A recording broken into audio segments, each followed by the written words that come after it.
Most marketing teams have been measuring the wrong thing for the last decade. They rely on attribution to decide where every marketing dollar should go next, yet the data that makes attribution possible is vanishing fast.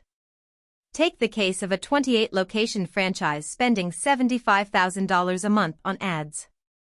Their agency reported a 4.1 times return on ad spend using last-click attribution. When the company ran a Bayesian marketing mix model on the same spend and revenue numbers, the true incremental return came in at 2.6 times.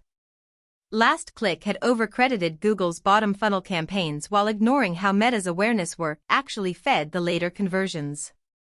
That gap translated into $180,000 in misallocated budget across just 6 months. Once the franchise switched to budget recommendations driven by the mix model, marketing efficiency rose 41% at the same total spend. The difference is not small.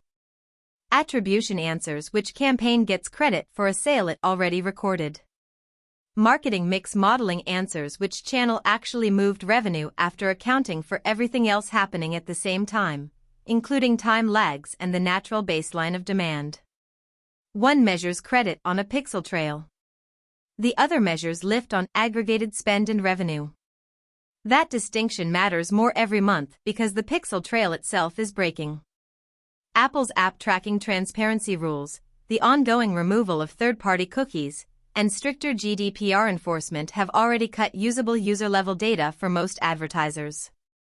Recent industry tracking shows 68% of marketers reporting meaningful data loss from these changes. When the tracking pixels stop working, attribution models lose the raw material they need.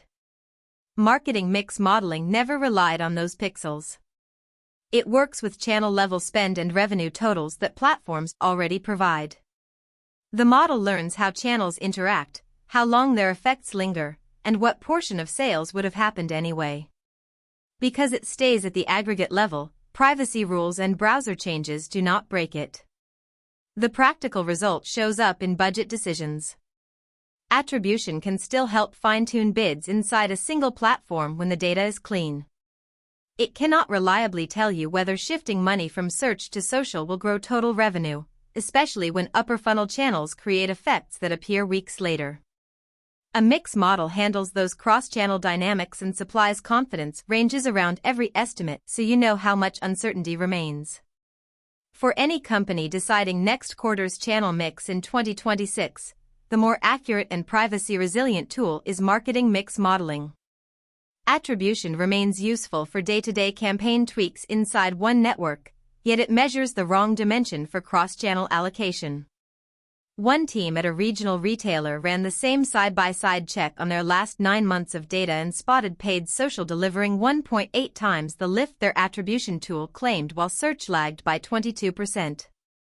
They shifted 15% of the monthly budget on the first Monday of the quarter, then watched total revenue climb 11% over the next 10 weeks even though overall spend stayed flat. The contrast with their prior year, when they had trusted last-click numbers alone and watched efficiency slip each quarter, made the value obvious without needing any new tools.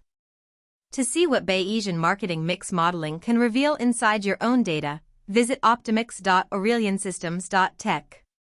The link is in the description.